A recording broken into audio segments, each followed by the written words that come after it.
नमस्कार साथियों, मैं जैसे एमजी क्लासेस के यूट्यूब प्लेटफॉर्म पर आपका एक बार फिर से स्वागत करता हूं। आइए आज हम देखने वाले हैं भारत भूगोल के संदर्भ में आपका भारत का अगला राज्य जो है आपका उड़ीसा। उड़ीसा के बारे में आज हम चर्चा करने वाले और यहाँ से बनने वाले प्रत्येक आपके एग्जाम के लिए जो क्वेश्चन आएंगे वो सारे हम इस वीडियो में देखेंगे। चलिए स्टार्ट करेंगे हम आज का सेशन जो है आपका उड़ीसा राज्य। अच्छा, उड़ीसा राज्य को अपन स्टार्ट करने से पहले मैं आपको उड़ीसा की कुछ एक ऐतिहासिक घटना से परिचित कराना चाहता हूँ। अच्छा, ऐतिहासिक घटना कौन सी रही ऐसी कि उड़ीसा को इतना परिचित करना पड़ रहा है, इतने अच्छे तरीके से उसको समझना पड़ रहा है। तो देखिए क्या हुआ कि आपका जब प्राचीन काल चल रहा था और सम्राट अशोक कहाँ पर, तो मगध पर जब सम्राट अशोक का शासन चलता था तो उस समय की बात है। क्या हुआ था कि सम्राट अशोक ने अपने राजा बनने के 8 वर्ष बाद, मतलब कितने बाद, 8 वर्ष बाद अपना क्या किया, एक महान और कह सकते हैं कि एक नरसंहारक युद्ध किया था जिसका नाम था कलिंग युद्ध। क्या नाम था? कलिंग युद्ध। कलिंग युद्ध आपका 261 ईसा पूर्व में किया गया था। कब किया गया था? 261 ईसा पूर्व में। अच्छा, 261 ईसा पूर्व में जब युद्ध किया कलिंग का युद्ध, तो वो कलिंग आज वर्तमान में किस जगह पर अपने को देखने को मिलेगा? तो वो मिल जाएगा देखने के लिए कहाँ पर? उड़ीसा में मिल जाएगा।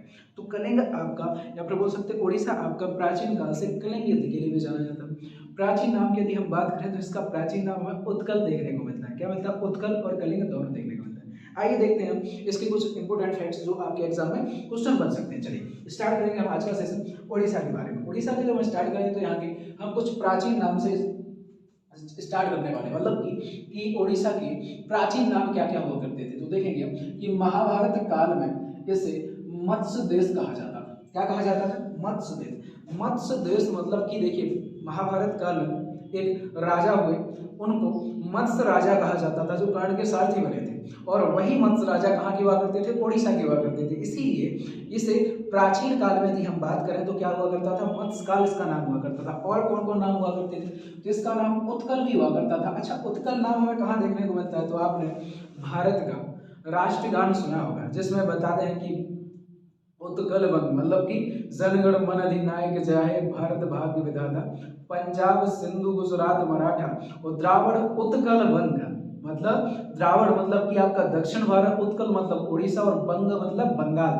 मतलब हमारे पूरे भारत का उसमें जो चित्रण आता है उसमें आपका उत्कल नाम आता है। वो उत्कल नाम आपका किससे संबंध रखता है? तो वो रखता है उड़ीसा से। मतलब उड़ीसा का ही प्राचीन नाम क्या हुआ करता था? उत्कल हुआ करता था। अच्छा, उत्कल।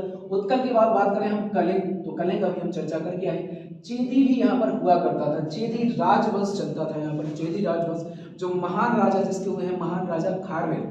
चेदी वंश के जो सबसे प्रतापी और महानतम राजा हुए उनका नाम था राजा खारवेल, जिनके द्वारा हाथी गुम्फा अभिलेख भी लिखा गया था। तो आपके प्रमुख नाम जो क्या है कलिंग के उड़ीसा के प्राचीन नामों की श्रेणी में आते हैं। कौन कौन से? तो पहला मत्स्य, दूसरा उत्कल, कलिंग और चेदी। ये प्रमुख नाम क्या है कि उड़ीसा के प्राचीन नाम थे। अच्छा, अब आगे बढ़ते हैं हम आज की स्थिति में। आज की स्थिति में, वर्तमान स्थिति में यदि हम बात करें तो पहले तो यही देखेंगे उड़ीसा राज्य तो प्राचीन देख लिया, फिर इसका गठन कैसे हुआ। गठन से पहले हम स्थापना देखेंगे कि कितने क्षेत्र को उड़ीसा बनाया जाना चाहिए, ये डिक्लेयर कब किया गया। जब इसकी यह बात है स्थापना की, तो दिन था आपका कौन सा, समय कौन सा था? 1 अप्रैल 1936 को। कब?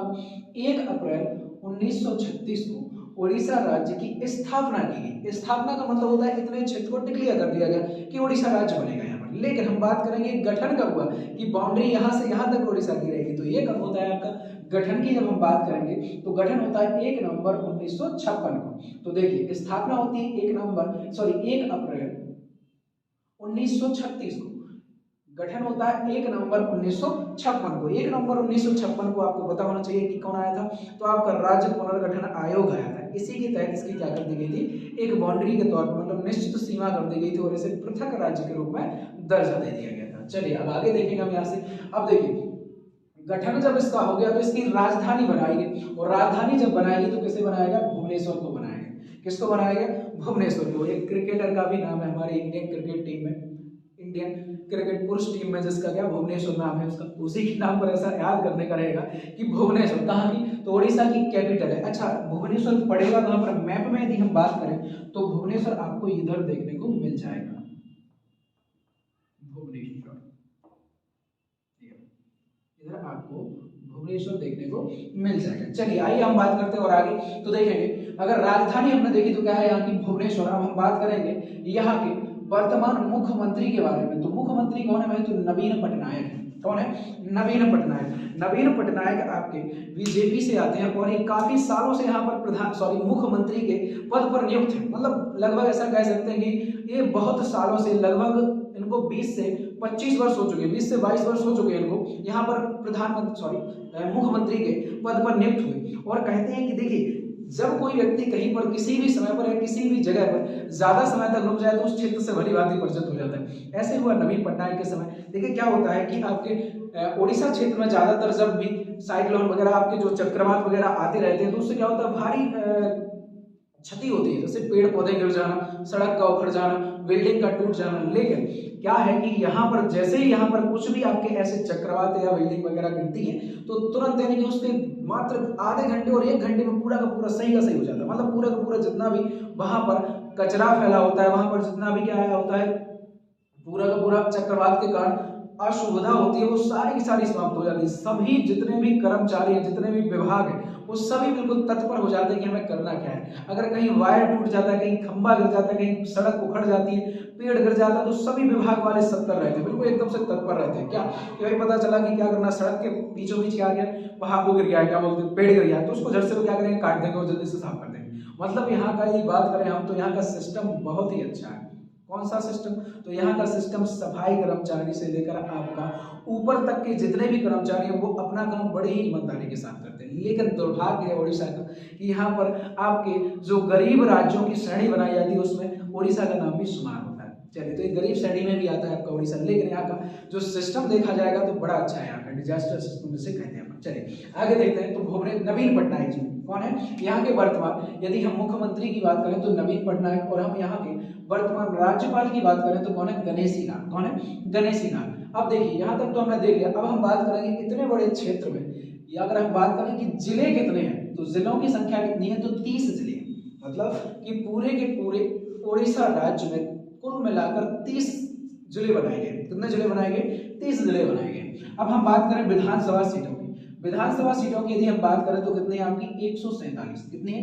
147। यहाँ पर वर्तमान में कितनी? 147 विधानसभा सीटें हैं। हम बात करें जनघनत्व की। जनघनत्व की यदि हम बात करते हैं तो यहाँ पर 269 व्यक्ति प्रति वर्ग किलोमीटर। देखो उड़ीसा राज्य आपका एक, मैंने क्या बोला अभी कि उड़ीसा राज्य आपका पूरा का पूरा तटीय क्षेत्र पर बसा हुआ राज्य, लगभग 500 किलोमीटर का क्षेत्र या 500 किलोमीटर समुद्री तट लगता है। किसका? उड़ीसा का।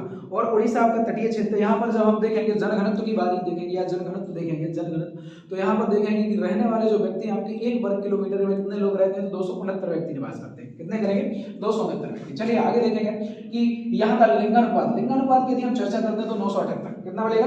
978 प्रति 1000 पुरुष। कितने? 1000 पुरुषों पर 978 महिलाएं हमें यहाँ पर देखने को मिल जाएंगी। चलिए हम आगे बात करेंगे यहाँ की साक्षरता दर की। साक्षरता दर की बात करेंगे तो यहाँ पर 73% लोग बाग पढ़े लिखे पाए जाते हैं। कितने पाए जाएंगे? 73%। 73 लोग, 100 में से 73 व्यक्ति यहाँ पर पढ़े लिखे हमें देखने को मिल जाएंगे। और हम बात करेंगे आगे तो यहाँ के उच्च न्यायालय की भी चर्चा करेंगे। उच्च न्यायालय की यदि हम बात करें तो कटक। कहाँ जाएगा?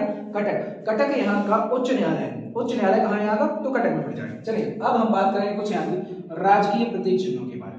जब हम यहाँ के राजकीय प्रतीक चिन्हों के बारे में बात करें तो मैं हर बार आपको बताता हूँ कि हर राज्य का अलग अलग राजकीय प्रतीक चिन्ह होते हैं, और वो प्रतीक चिन्ह वहां पर पाई जाने वाली प्रजातियां, वहां पर पाए जाने वाले प्रत्येक उस चीज या प्रत्येक उस चिन्ह के आधार पर निर्धारित किए जाते हैं, जो वहां पर बहुतायत मात्रा में या प्रमुख रूप से पाए जाते हैं। जैसे कि हम बात करें यहाँ पर राजकीय प्रतीक चिन्हों में सबसे पहले पशु की बात कर लेते तो सांभर हिरण। कौन सा है? सांभर हिरण। अब सांभर हिरण क्या होता है भाई? हमने सांभर इडली डोसा वगैरह तो सुना है, लेकिन सांभर हिरण क्या होता है? तो सांभर हिरण की यदि हम बात करते हैं तो यह वही हिरण है जिसे प्राचीन काल में या पहले के जमाने में जब राजे महाराजे हुआ करते थे वो अपने शिकार से इनका वो शिकार किया करते थे इनका, और अपने साजो सज्जा के लिए इनका सर काट लिया करते थे और अपने दीवारों पर टांग दिया करते थे, जिसमें 2 या 3 से क्या होते थे, उसमें सींगों में निकले हुए सींग होते थे। जिनमें आपने देखा होगा ज्यादातर जो राजे महाराजा हुआ करते थे वो शिकार का मनोरंजन के लिए शिकार ही किया करते थे। शिकार करने में जो सबसे उनका फेवरेट जानवर हुआ करता था वो सांभर हिरण हुआ करता था। जब भी उन्हें शिकार करने का मन होता था वो सांभर हिरण का ही क्या करते थे? शिकार करते थे, और उसकी गर्दन काटकर अपने महल में या फिर अपने जो भी उनकी गड़ी हुआ करती थी उस पर टांग दिया करते थे, ताकि वो क्या करें? अपने आप को गौरवान्वित महसूस कर सके। चलिए खैर कोई बात नहीं, हमारा प्राचीन भारत हुआ करता था, आज इसका कोई शिकार नहीं करता। और ये आज वर्तमान में यदि हम बात करें तो उड़ीसा का क्या है? राजकीय पशु भी बनाया गया है। कौन सा? तो सांबर हिरण। हम बात करें पक्षी की तो यहाँ का क्या है? भारतीय रोलर। भारतीय रोलर को हम क्या बोलते हैं? तो नीलकंठ भी कहा जाता है। हमारी बोलचाल की भाषा में हम इसे नीलकंठ कहते हैं। क्या बोलते हैं? नीलकंठ। दरअसल नीलकंठ तो भगवान शिव जी को भी कहा जाता है और उन्हीं के आधार पर इस पक्षी का जो गर्दन होती है, गर्दन के पास में इसे नीला नीला चिन्ह दिखाई देता है, धब्बा होता है, जो उसी के आधार पर इसे क्या बोला जाता है? नीलकंठ कहा जाता है और इसका हम भारतीय रोलर भी कहते हैं। तो क्या है यहाँ अगर हम बात करें पक्षी की तो भारतीय रोलर या जिसे हम नीलकंठ कहते हैं। हम बात करें पुष्प के बारे में तो अशोक का पुष्प। कौन सा है? अशोक का फूल यहाँ का राजकीय पुष्प है। अब कई लोग बोलेंगे भाई कि अशोक का फूल भी होता है क्या? हमने तो देखा ही नहीं, हमने तो इसके फल भी नहीं देखे आज तक, हम इतने बड़े हो गए, है ना? हमारे घर तो 4 लगे हैं लेकिन आज तक फूल नहीं दिखाई दिया। तो दरअसल अशोक के वृक्ष की एक उम्र होती है जैसे कि 20 से 25 वर्ष में, तभी इसमें क्या आते हैं? फूल आते हैं। ठीक है, चलिए आगे देखें। और अभी आपकी इतनी उम्र नहीं हुई होगी, बस होगी देख ली होगी किसी किसी। चलिए आगे देखें। आगे देखो तो यहाँ का भारतीय, यदि हम बात करें पुष्प की बात करें तो क्या है? अशोक का फूल। और हम बात करें वृक्ष के बारे में तो भारतीय अंजीर का पेड़। कौन सा है? भारतीय अंजीर का पेड़। इसे हम बोलचाल की भाषा में श्यामल का वृक्ष भी कहते हैं, जो आपके ज्यादातर कुआं और आपके तालाबों के पास या किनारे किनारे हमें देखने को मिल जाता है। ठीक है, तो श्यामल का वृक्ष या फिर अंजीर। ठीक है, क्या है? तो यहाँ का भारतीय अंजीर यहाँ का राजकीय वृक्ष है। हम बात करें खेल के बारे में, यहाँ का राजकीय खेल क्या है? तो फील्ड हॉकी। क्या है? Field hockey. देखो एक होती है आपकी ग्राउंड हॉकी, जिससे क्या किया जाता है? ग्राउंड में खेला जाता है, जिसमें स्टेडियम में खेला जाता है। एक होती है आपकी फील्ड हॉकी। फील्ड आपकी एक रिंग टाइप का क्या होता है? एक पूरा सर्कल बना दिया जाता है और उसी में क्या किया, जिसमें आपका एक बोल सकते हैं चके के मतलब चक्का जैसा रहता है, आपका एक प्लेट रहती है, उसी को क्या किया जाता है? खिसकाया जाता है, इधर से उधर घुमाया जाता है, वो आपकी फील्ड होती है, फील्ड हॉकी होती है। चलिए आगे हम देखेंगे नृत्य के बारे में। जब हम नृत्य के बारे में यदि हम बात करें तो यहाँ का नृत्य क्या है? ओडिसी। क्या है? ओडिसी यहाँ का राजकीय नृत्य नियुक्त किया गया है। हम बात करें गीत के बारे में तो गीत बहुत ही सुंदर है। यहाँ का क्या है? वंदे उत्कल जननी। क्या है? वंदे उत्कल जननी, मतलब कि यह लोग अपने जननी मतलब कि उत्कल मतलब क्या है? ओडिशा। जननी मतलब ओडिशा ने जन्म देने वाली जन्मभूमि का वंदन करते हैं इस गीत के माध्यम से, मतलब कि जन्मभूमि का हम वंदन करते हैं इस गीत के माध्यम से। क्या नाम है इसका? तो वंदे उत्कल जननी। तो यहाँ का राजकीय गीत बनाया गया। हम भाषा की बात करें तो उड़िया यहाँ की राजभाषा है, जो आपकी संविधान की सूची 22 में आपका जो क्या दिया गया है? 8वीं सूची में 22 भाषाओं का उल्लेख किया गया, उनमें से एक भाषा होती है। कौन सी आपकी? तो उड़िया भाषा। हम बात करें यहाँ के जलीय जीव के बारे में कि यहाँ का उड़ीसा का जलीय जीव क्या है? तो खारे पानी का मगरमच्छ। कौन सा है? खारे पानी का। अब एक चीज समझना, खारे पानी का मगरमच्छ ही क्यों, मतलब खारे पानी का मगरमच्छ क्यों यहाँ नृत्य किया गया? तो आपको पता होना चाहिए उड़ीसा समुद्र से सटा हुआ देश है, समुद्र से सटा हुआ राज्य है और यहाँ पर पानी जो मिलेगा हमें कैसा मिलेगा? खारा मिलेगा, क्योंकि समुद्र का पानी कैसा है? खारा है, और इसीलिए खारे पानी का मगरमच्छ यहाँ का जलीय जीव बनाया गया है, नियुक्त किया गया है। चलिए ये तो देख लिया आपने ओवरव्यू इसका। अब हम बात करेंगे यहाँ के कुछ अन्य पॉइंटों के बारे में, जैसे कि यहाँ पर रहने वाली प्रत्येक जनजाति कौन कौन सी है। जनजाति, यहाँ से लोकगीत, यहाँ की लोक नृत्य और यहाँ के कलाएं और साथ साथ मंदिर और यहाँ के त्योहारों के बारे में भी हम चर्चा करेंगे। आइए देखते हैं हम यहाँ की जनजाति से स्टार्ट करेंगे कि उड़ीसा राज्य की प्रमुख जनजातियां कौन कौन सी हैं। जनजातियों की यदि हम चर्चा करें तो बैगा जनजाति। अब बैगा जनजाति बहुत ही प्रचलित और प्रसिद्ध जनजाति है यहाँ की। क्यों है? तो मैं अभी समझा रहा हूँ आपको कि देखिए क्या होता है कि बैगा जनजाति दरअसल यह एक बहुतायत मात्रा में, बोल सकते हैं कि बहुत मात्रा में उड़ीसा में पाई जाती है। बैगा जनजाति में एक प्रचलन है। कैसा प्रचलन है? विवाह शादी का एक पिशाच विवाह किया जाता है इसमें। कौन सा विवाह किया जाता है? क्या बोलते हैं उसको? राक्षस विवाह किया जाता है इसमें। अच्छा, राक्षस विवाह क्या होता है? राक्षस विवाह वह होता है जिसमें क्या होता है? कन्या को बेचा जाता है। और आपने देखा होगा ज्यादातर लोग जो आपके मध्य प्रदेश में बिलोंग करते हैं, वो ज्यादातर जिन किसी पुरुष का विवाह नहीं होता है, जिस भाई का विवाह नहीं होता है, वो उड़ीसा से क्या करता है? औरत को, या बोल सकते हैं कि स्त्री को खरीद के लाता है और दुल्हन को खरीद के लाता है और विवाह कर लेता है। ठीक है, तो वो बैगा जनजाति होती है जो क्या करती है? अपनी ही कन्याओं को, अपनी स्त्रियों को बेच देते हैं। ठीक है, तो ये आपका प्रचलन कहाँ में देखने को मिल जाता है? वो आपकी बैगा जनजाति, जो कहाँ? उड़ीसा में देखने को मिल जाता है, उड़ीसा के।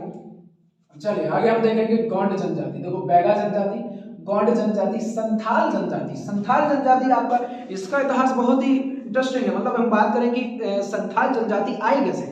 संथाल उड़ीसा वाले क्षेत्र से लेकर तो ठीक है, अन्य जातियों में या अन्य क्षेत्रों में संथाल आए कैसे? तो दरअसल क्या हुआ करता था, संथाल एक घुमक्कड़ प्रजातियां हुआ करती थी। क्या हुआ करती थी? घुमक्कड़ प्रजाति। लेकिन अंग्रेजों ने इनका उपयोग करके, मतलब खुद के लाभ के लिए अंग्रेजों ने क्या किया, जब देखिए हम मॉडर्न हिस्ट्री पढ़ेंगे या मॉडर्न हिस्ट्री में देखेंगे तो संथाल एक जाति थी जो क्या थी, बाहर से घुमक्कड़ जीवन जीती थी, मतलब दर बदर भटकती रहती थी। अंग्रेजों ने इनको स्थायी क्या दी, जगहें दी।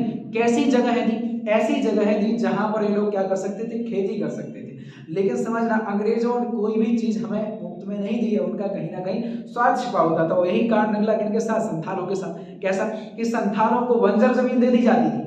एक जैसे कि पता चला कि कोई पहाड़ी पड़ी हुई है, बंजर है, वहां पर ना खेती की जाती ना कुछ भी, तो उनको वो पूरी जमीन दे दी गई और उनसे कह दिया जाता था कि 20 साल तक ये आपकी हुई, आप खूब खेती कीजिए। अब बंजर जमीन को उपजाऊ बनाने के लिए लगभग उन्हें 4 से 5 साल लग जाते थे। अब वो खेती करते करते जमीन विकसित करते थे, उपजाऊ बनाते तो 20 साल निकल जाते थे। अब वो जमीन दोबारा किसके पास पहुंच जाती थी, अंग्रेजों के पास। तो ये उनका क्रम चलता रहता था ताकि क्या हो सके कि जमीन जो है वो उपजाऊ होती रहे और जमीन निकलती रहे जो बंजर पड़ी है, और साथ में क्या हो कि इन लोगों को भी रोजगार लगे कि भाई हमारा भी काम हो रहा और दोनों को भी ठीक ठाक लगता रहे। और दूसरा रीजन क्या हुआ करता था कि पहाड़िया लोगों को, इनको लोगों को, पहाड़िया लोगों को, संथालों को भगाने के लिए भी अंग्रेजों ने प्रयोग किया था। ठीक है, चलिए आगे देखते हैं। तो देखिए हम कौन सी, संथाल, संथाल के बाद जटायु। अब जटायु जनजाति क्या है? तो दरअसल आपने देखा होगा रामायण में एक पक्षी राज जिनका नाम था जटायु, इनका जिक्र हमें देखने को मिल जाता है। और यही ओडिशा में आपको एक वन भी देखने को मिलेगा जिसका नाम है दंडकारण्य वन। कौन सा नाम है? दंडकारण्य वन। आपको याद होना चाहिए कि दंडकारण्य वन वही है जहां से क्या हुआ था कि आपके श्री रामचंद्र जी की जो पूरा पूरा वनवास टाइम बीत रहा था वो इसी वाले एरिया में बीत रहा था। यहीं पर हुआ था कि रावण ने सीता माता का हरण किया था और जटायु ने क्या किया था, उनकी रक्षा करते हुए अपने प्राण त्याग दिए थे। और यहीं पर जंगल में रहने वाली जनजातियों ने अपने आप को उन्हीं का वंशज बताया और यहीं पर रहने वाली एक प्रमुख जनजाति जो जटायु जनजाति के नाम से भी आज जानी जाती है। चलिए हम बात करेंगे आगे। तो बंजारा जनजाति और कोल जनजाति, ये प्रमुख रूप से आपकी 6 जनजाति हो जाती है। बैगा, गोंड, संथाल, जटायु, बंजारा और कोल, ये प्रमुख जनजातियां आपके ओडिशा वाले क्षेत्र में देखने को मिल जाएंगी। चलिए आप बात करेंगे हम यहाँ के कुछ अन्य पॉइंटों के बारे में, जैसे कि यहाँ की नदियों के बारे में। नदियों की हम चर्चा करेंगे तो यहाँ की सबसे प्रमुख नदी हो जाती है महानदी। महानदी का उद्गम तो होता है मध्य प्रदेश के अनूपपुर से। कहां से होगा? मध्य प्रदेश के अनूपपुर से। लेकिन यह बहती हुई कहां से निकलती है? छत्तीसगढ़ और ओडिशा से होती हुई बंगाल की खाड़ी में चली जाती है। और सबसे ज्यादा जो लाभान्वित क्षेत्र है, सबसे ज्यादा जो लाभ होता है किसी राज्य को, तो वो होता है किसको? वो होता है ओडिशा राज्य को। ओडिशा राज्य में ही महानदी को, पानी को रोक कर एक सबसे लंबा बांध, यानी भारत का सबसे लंबा बांध भी बनाया गया जिसका नाम है हीराकुंड बांध। तो महानदी यहाँ की सबसे प्रमुख नदी हो जाती है। हम देखेंगे आगे। तो देखो सबसे पहली नदी कौन सी? महानदी, दूसरी बैतरणी, तीसरी सुवर्णरेखा, ब्रह्मणी और जोंक नदी। ये प्रमुख नदियां यहाँ की लोकल नदियों के साथ साथ एक प्रमुख नदियों का दर्जा भी प्राप्त किए हुए हैं। जैसे कि आपकी महानदी हम चर्चा कर चुके हैं, बैतरणी, सुवर्णरेखा, ब्रह्मणी और जोंक नदी। तो ये प्रमुख 5 नदियां की सबसे प्रमुख नदियां हो जाती हैं। चलिए अब हम बात करेंगे यहाँ के बांधों के बारे में। नदियां हम देख के आए तो नदियों के ऊपर बने कुछ बांध के बारे में भी चर्चा कर लेते हैं। जैसे आपका हीराकुंड बांध, देखिए ये आपका वेरी मोस्ट हो जाता है, इससे क्वेश्चन बनता रहता है, पूछा जाता है कि बताइए भारत का सबसे लंबा मिट्टी बांध कौन सा है, कीचड़ बांध कौन सा है? तो कौन सा है? आपका हीराकुंड बांध है। और भारत का सबसे लंबा बांध भी कौन सा है? हीराकुंड बांध। अच्छा, इसकी लंबाई कभी कभी पूछ ली जाती है कि अगर ये लंबा है तो कितना लंबा है? तो आपका 4.8 किलोमीटर। कितना है? 4.8 किलोमीटर इसकी लंबाई है। अच्छा, कौन सी नदी पर बनता है? तो कौन सी नदी पर? तो आपकी महानदी के ऊपर। हम पहले चर्चा कर चुके हैं जब हमने महानदी को देखा। तो महानदी के ऊपर बनने वाला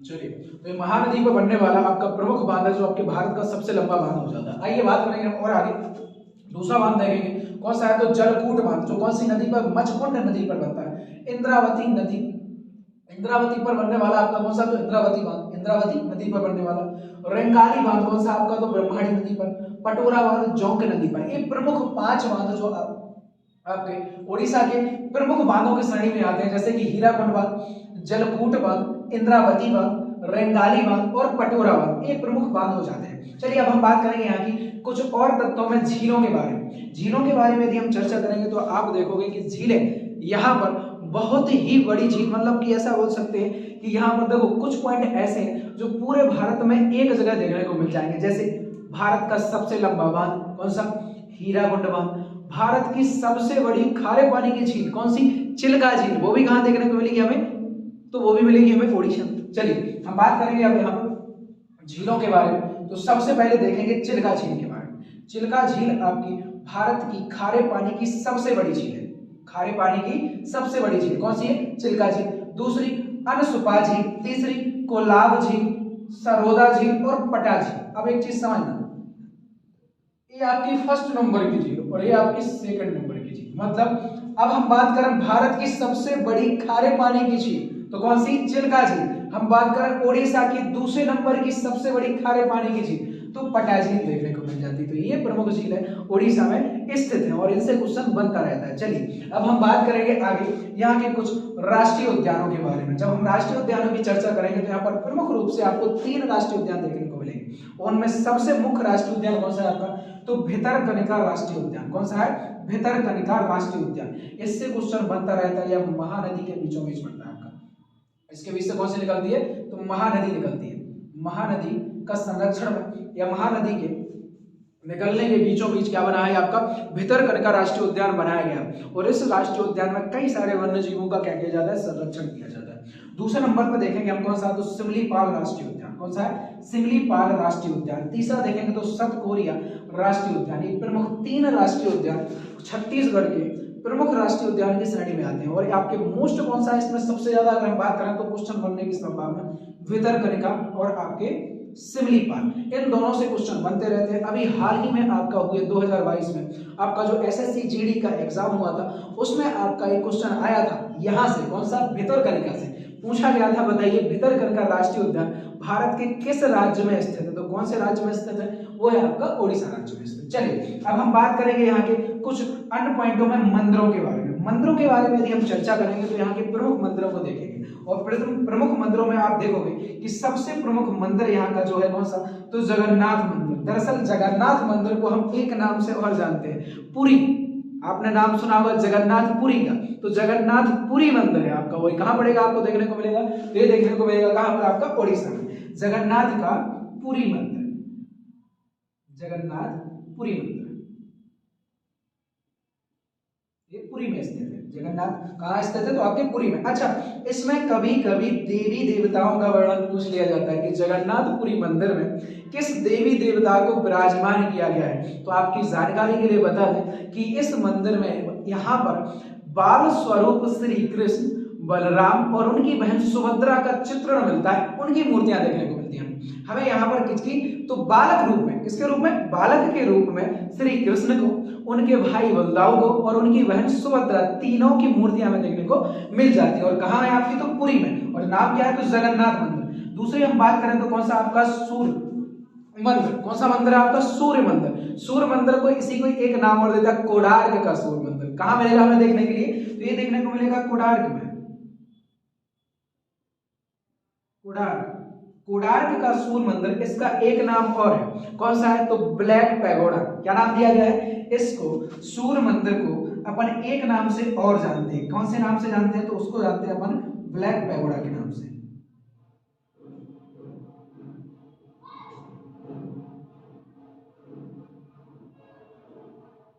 ब्लैक पैगोडा भी इसे कहा जाता है। आगे हम देखेंगे तो लिंगराज टेम्पल या लिंगराज मंदिर, ये भगवान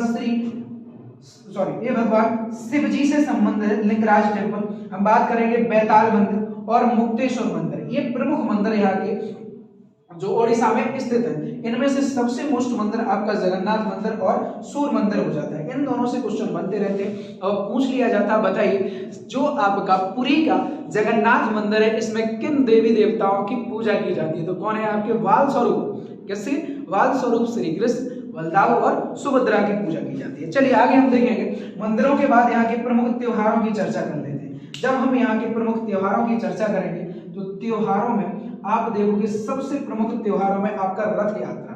अब रथ यात्रा यही है जो आपकी जगन्नाथपुरी की है, जिसमें भगवान श्री कृष्ण और बलदाऊ और सुभद्रा को रथ में बिठाकर क्या किया जाता है, पूरे के पूरे गांव में, पूरे के पूरे प्रांगण में उनकी क्या की जाती है, रैली निकाली जाती है, शोभा यात्रा निकाली जाती है। लेकिन समझना, ये शोभा यात्रा इतनी सरल नहीं होती है। कैसी होती है ये शोभा यात्रा? जब निकाली जाती है, जगन्नाथपुरी की रथ यात्रा जब निकलती है, तो इसमें एक रथ का बड़े ही भव्य तरीके से सुसज्जित किया जाता है, रथ को तैयार किया जाता है, उस पर श्री कृष्ण और बलदाऊ और सुभद्रा का क्या किया जाता है, विराजमान होता है। साथ में जब उस रथ को खींचने वाले जो होते हैं उनके पॉइंट सुनना कि जब उनको खींचा जाता है तो उनके शरीर में हुक लगा दिए जाते हैं। अब समझना भाई कि शरीर में कहा, तो शरीर की स्किन में क्या किया जाता है, शरीर का जो मांस होता है, खाल होती है, उसमें क्या किया जाता है, हुक चुभा दिए जाते हैं, ऐसे होप दिए जाते हैं, और फिर उन्हीं के द्वारा क्या किया जाता है, उस रथ को खींचा जाता है। और ये रथ यात्रा बहुत ही ज्यादा क्या होती है, आपकी धार्मिक मान्यता के अनुसार बहुत ही ज्यादा भव्य तरीके से निकालने वाली होती है,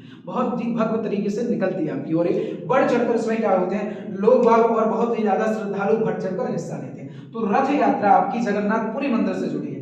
कलिंग महोत्सव, कलिंग महोत्सव आपका देखिए, कलिंग आपकी एक तो बात करें हम शुरुआत में करें क्या है कि कलिंग क्या था आपका, तो युद्ध था, तो यहाँ तो मातम मनाना चाहिए। ये महोत्सव क्यों मना रहे हैं, तो दरअसल कलिंग युद्ध के ही बाद उससे जुड़ा हुआ एक राजा जिसका नाम था क्या, सम्राट अशोक, उसने युद्ध छोड़ दिया था और क्या अपनाया था, धर्म की तरफ चला गया था, धर्म अपना लिया था उसने और साथ में बुद्ध धर्म को अपनाया था। तो उसकी खुशी में यहाँ पर कलिंग महोत्सव मनाया जाता है। हम बात करेंगे कोणार्क महोत्सव। कोणार्क महोत्सव सूर्य मंदिर के उपलक्ष्य में मनाया जाता है। हम देखेंगे Puri beach festival. Puri beach festival मतलब कि पुरी के पास में या पुरी जो आपका है जगन्नाथपुरी, वहां पर जो आपका बीच है वहां पर बहुत ही अच्छे तरीके से उत्सव का आयोजन किया जाता है, उसी को पुरी बीच फेस्टिवल के नाम से जाना जाता है।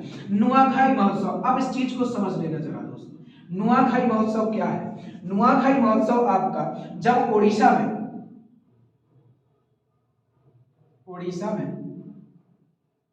नई फसल आती है,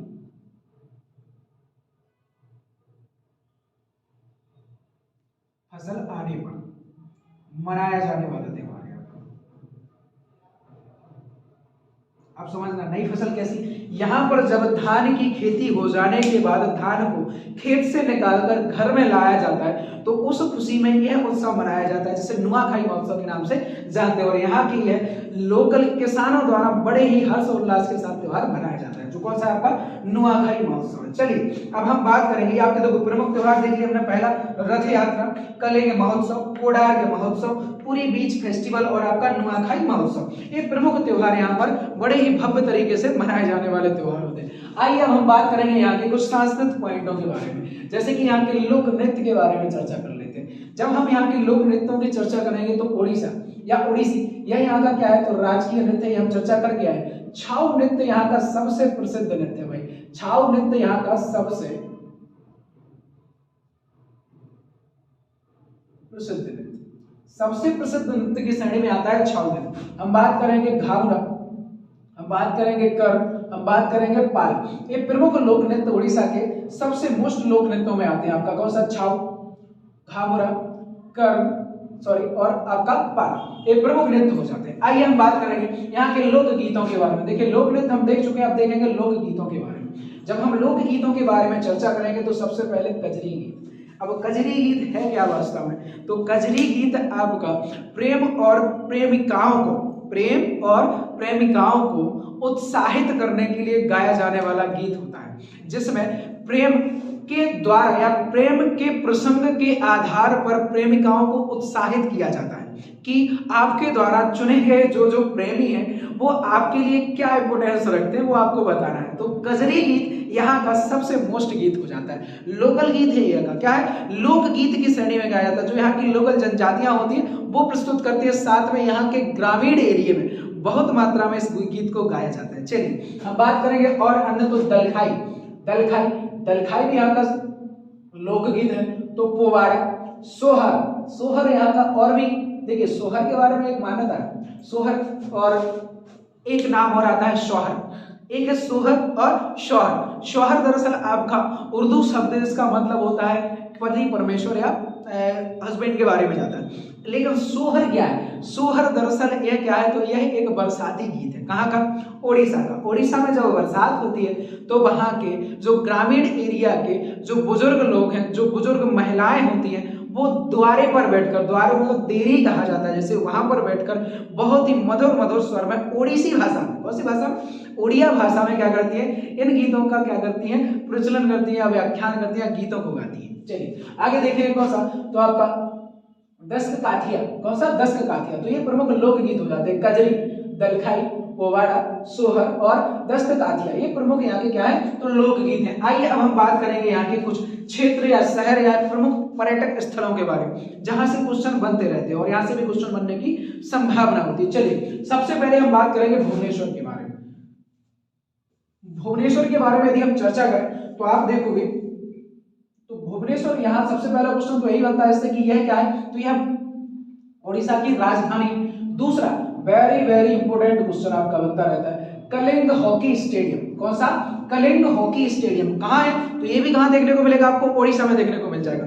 यहाँ पर आपकी अंतरराष्ट्रीय स्तर पर हॉकी प्रतियोगिता की जाती है, हॉकी के टूर्नामेंट किए जाते हैं। तो यहाँ पर कहाँ पर आपका कलिंग हॉकी स्टेडियम में, कहाँ मिलेगा, भुवनेश्वर में। आइए अगला देखेंगे हम, तो व्हीलर द्वीप, कौन सा है आपका, व्हीलर द्वीप। व्हीलर द्वीप का नाम बदलकर क्या कर दिया गया है अब, तो एपीजे अब्दुल कलाम द्वीप कर दिया गया। अच्छा अब्दुल कलाम द्वीप कर दिया है, लेकिन ये जाना इसलिए जाना जाता है, तो आपको मैं बता दूं कि यहाँ पर आपका जो मिसाइल परीक्षण किया जाता है, मिसाइल को जब समुद्र में गिराया जाता है या मिसाइल से निशाना साधा जाता है, तो पहला जो परीक्षण होता है, मतलब कि उसको क्या किया जाता है, ट्राई दिया जाता है, जिसमें बोल सकते हैं कि पहली बार उसका परीक्षण हो रहा है। तो पहली बार जब उसका परीक्षण होता है तो व्हीलर द्वीप पे लाया जाता है। व्हीलर द्वीप एक प्रकार से क्या है आपका, तो वीराना द्वीप है, यहाँ पर जनजाति नहीं पाए जाते, जीव नहीं पाए जाते, पूरा का पूरा क्या बंजर एरिया है। और यहीं पर यहाँ पर क्या किया जाता है, पहली बार यहाँ पर जो मिसाइल बनाई जाती है उसका परीक्षण करने के लिए यहाँ पर लाया जाता है, और लाने के बाद क्या किया जाता है, पहला परीक्षण यही किया जाता है। उसके बाद यदि हम बात करें तो दूसरा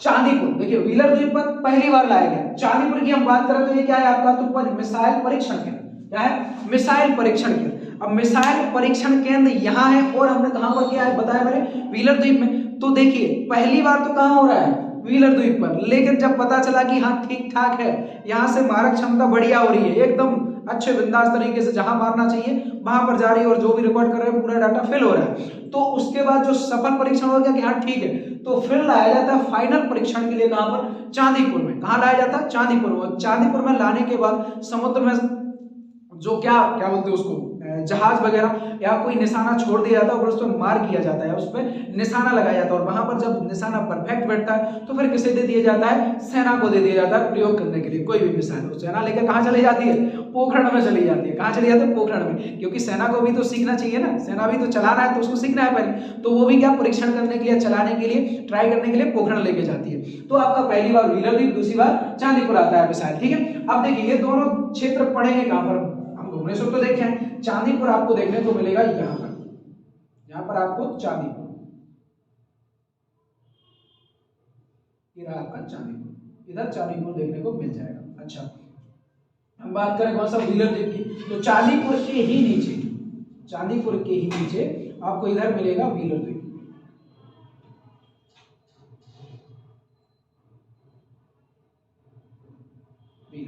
यहाँ देखने को मिल जाएगा। चलिए अब हम बात करेंगे, अगला जो है आपका कटक, क्या है, कटक। कटक के बारे में चर्चा करेंगे हम। जब कटक के बारे में चर्चा करेंगे तो आप देखोगे कि कटक में आपका केंद्रीय चावल अनुसंधान केंद्र स्थापित किया गया। कौन सा, केंद्रीय चावल अनुसंधान केंद्र यहीं पर स्थित है। अच्छा एक चीज समझना, चावल से बनने वाले आपके 3 प्रकार के क्वेश्चन होते हैं जो आपको हमेशा कंफ्यूज करते रहेंगे। कैसा, यदि हम बोल दें आपसे, बताइए चावल का सर्वाधिक मात्रा में उत्पादन करने वाला राज्य कौन सा है, तो इसका सही आंसर होगा पश्चिम बंगाल।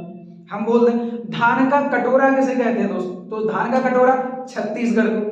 अब बात करें कि हम बताइए चावल अनुसंधान केंद्र कहां पर है, तो वो कहां है आपका, कटक ओडिशा में पड़ेगा। कहां पड़ेगा, कटक ओडिशा। तो कंफ्यूज अपने को नहीं होना। चलिए क्या है आपका, तो कटक का क्या है इसमें, तो सबसे पहले बात देखेंगे क्या, कि केंद्रीय चावल अनुसंधान केंद्र कहां, कटक। और क्या है, यहाँ पर बारावती क्रिकेट स्टेडियम, कौन सा है आपका, बारावती क्रिकेट स्टेडियम। देखिए वेरी वेरी मोस्ट हो जाता है आपका कटक वाला, कौन सा, केंद्रीय चावल अनुसंधान केंद्र। तो दूसरा बारावती क्रिकेट स्टेडियम भी कहां मिलेगा आपको देखने के लिए, तो कटक में। अच्छा कटक की यदि हम बात करें कि मैप में हमें कटक कहां देखने को मिल जाएगा, तो भुवनेश्वर के जस्ट इधर वाले हिस्से में हमें मिलेगा कटक। क्या मिल जाएगा, कटक देखने को मिल जाएगा। चलिए आगे हम बात करेंगे पाराद्वीप के बारे में। पारादीप क्या है? तो पारादीप आपका एक बंदरगाह शहर है और ओडिशा का प्रमुख बंदरगाह कौन सा? पारादीप। और क्या है पारादीप में? तो यही देखेंगे हम कि ओडिशा का तेल शोध कारखाना भी यही है। क्या है? तेल शोध कारखाना। कहां पर मिलेगा हमें देखने के लिए? तो पारादीप में। पारादीप प्रमुख बंदरगाह शहर, दूसरा ओडिशा का तेल शोध कारखाना भी यहीं पर स्थित है। पारादीप कहां पड़ेगा? तो आप आओगे यहां पर, देखने को मिलेगा क्या? पारादीप।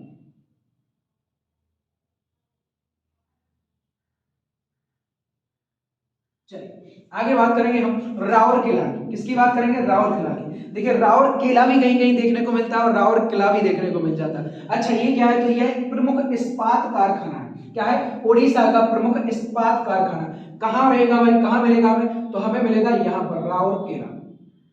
राउर सॉरी किला, राउरकेला।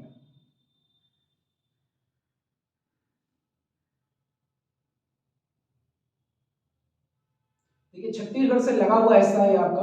और यहाँ पर देखेंगे आप तो यहाँ पर इस्पात कारखाना है आपका। कौन सा है? इस्पात कारखाना, ओडिशा का इस्पात कारखाना। आगे बात करेंगे हम यहाँ के तालचेर के बारे में। कौन सा? तो तालचेर के बारे में यदि हम बात करेंगे, तालचेर किस लिए फेमस है? तो यहाँ देखेंगे प्रसिद्ध कोयला क्षेत्र में, ओडिशा का प्रसिद्ध कोयला क्षेत्र कहाँ है?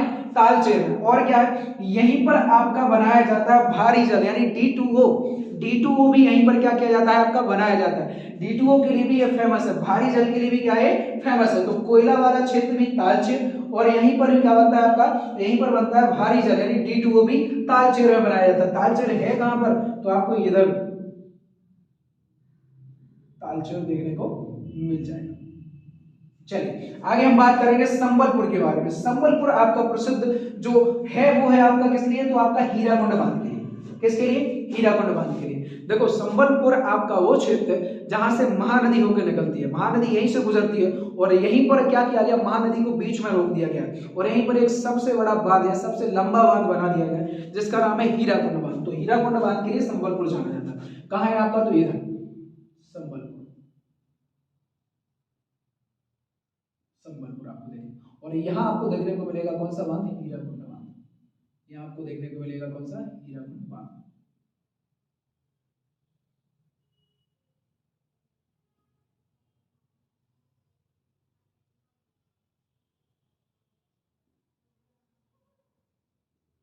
चलिए और आगे हम देखेंगे तो आगे देखेंगे महेंद्रगिरी पर्वत। कौन सा पर्वत? महेंद्रगिरी पर्वत। अच्छा महेंद्रगिरी पर्वत किस लिए फेमस है आपका? तो महेंद्रगिरी पर्वत आपका भारत कौन से दक्षिण भारत के पूर्वी तट की, दक्षिण भारत के पूर्वी तट की सबसे ऊंची चोटी कौन सी है? महेंद्रगिरी पर्वत की। कौन सी है?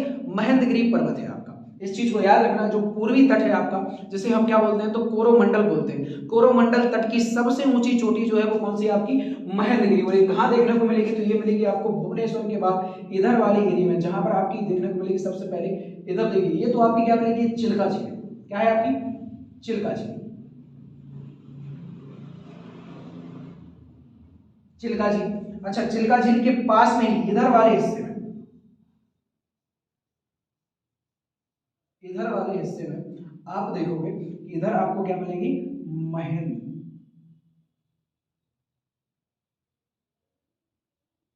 पर्वत। महेंद्रगिरी पर्वत और यही क्या है? आपकी सबसे ऊंची चोटी है जो कहाँ की है आपकी? तो पूर्वी तट की सबसे ऊंची चोटी होती है। अच्छा दो चीजें हम छोड़ चुके हैं यहाँ पर। अभी एक चीज जैसे कि हम देखेंगे पुरी के बारे में समझेंगे। पुरी और आपका कोडार्क का सूर्य मंदिर। तो पुरी की यदि हम बात करें तो आपका भुवनेश्वर के ही नीचे वाले हिस्से में यहाँ पर आपको मिलेगा पुरी, और उसी के ही पास में आपको देखने को मिलेगा यहाँ पर कोडार्क।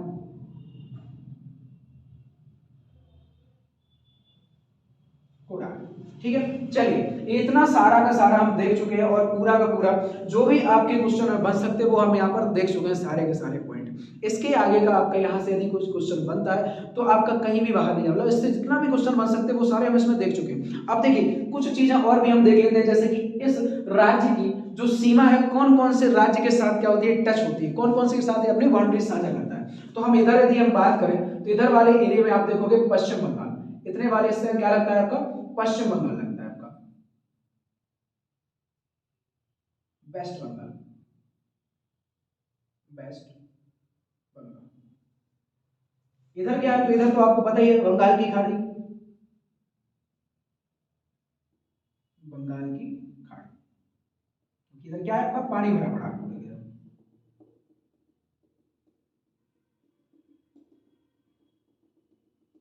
चलिए, और हम बात करेंगे इधर वाले हिस्से में, तो इधर आपका लगेगा क्या, झारखंड। झारखंड लगता है यहाँ पर। इधर हम बात करें तो छत्तीसगढ़ लगता है थोड़ा।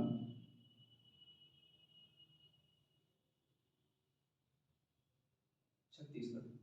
और इधर हम बात करें तो क्या लगता है, तमिलनाडु।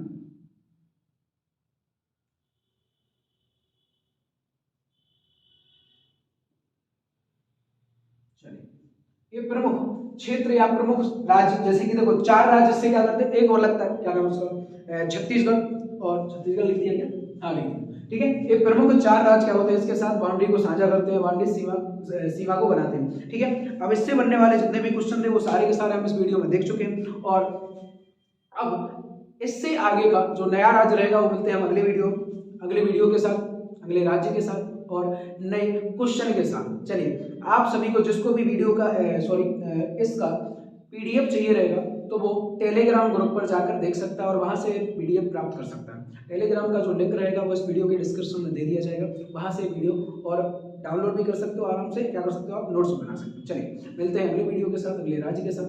आपके जब तक के लिए धन्यवाद, शुक्रिया।